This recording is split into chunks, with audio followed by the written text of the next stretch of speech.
Alors, je suis Claire Lefort et je suis responsable du Centre d'interprétation de l'architecture et du patrimoine d'Amiens Métropole. C'est un lieu qui existe d'ores et déjà puisqu'on peut y trouver un certain nombre d'expositions temporaires qui s'y sont tenues. Mais très tôt, il a fallu aussi réfléchir dans la foulée à l'exposition permanente de ce lieu puisqu'il a vocation à renseigner, orienter et donner envie de découvrir le territoire et ses richesses patrimoniales, que l'on soit habitant d'un jour ou habitant de toujours. Alors l'association Muséomix Nord s'est imposée un peu comme un partenaire un peu magique puisque sur le plan de la méthode de travail et la manière de construire cette exposition permanente, Muséomix expérimente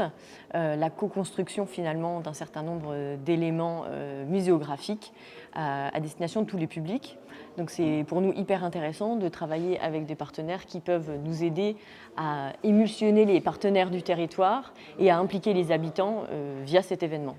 Alors l'événement Objectif SIAP, c'est finalement la rencontre entre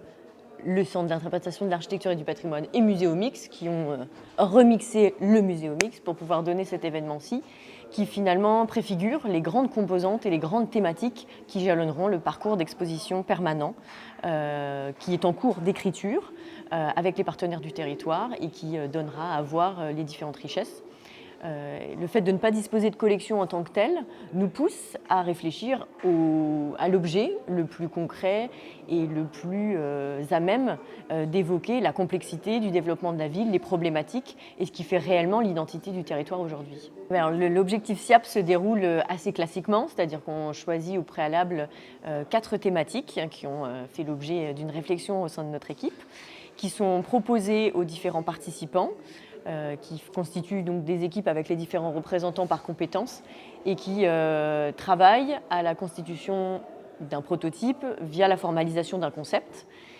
qui vient ensuite prendre forme physiquement par un certain nombre de ressources et d'éléments qu'il y a à disposition, puisqu'on a le Fab Lab de la machinerie qui va pouvoir nous aider dans la construction, qui a été vraiment un aide précieux. Donc on a des imprimantes 3D, un certain nombre d'outils qui nous permettent, sur le plan technologique, d'être assez innovants et surprenants, et de pallier à une forme de réalité qui parfois a disparu. Et à côté, on a aussi des fabricants aux talents multiples qui nous permettent de construire des prototypes qui sont aussi beaux, avec des designs assez attractifs et qui évoquent des univers assez immersifs et qui ne manqueront pas de séduire le public. On attend de voir le résultat, on espère que ça va leur plaire et que ça donnera aussi envie aux gens de découvrir davantage le SIAP qui n'est pas forcément identifié dans le paysage amiénois. L'intérêt de ces prototypes est réellement de faire en sorte que les habitants puissent manifester leurs envies, leurs intérêts, leurs curiosités, leurs interrogations sur les différents sujets que l'on a sélectionnés auparavant. Et l'idée serait sans doute de pérenniser un certain nombre de prototypes suite au retour qu'on aura eu et de les inscrire dans le parcours définitif et d'avoir une forme plus pérenne qui sera présentée au public. Objectif SIAP a été l'opportunité pour nous de mettre dans la boucle finalement et de faire émerger une sorte de petit écosystème autour du SIAP et des différents acteurs susceptibles d'intervenir dans la rédaction de ce parcours d'exposition permanent ou temporaire. Et de travailler par exemple avec Ombélicence Picardie qui travaille sur la culture scientifique et technique au sein de la région Hauts-de-France est aussi intéressant et permet de faire en sorte que les partenaires aussi de la région puissent voir grandir ce projet.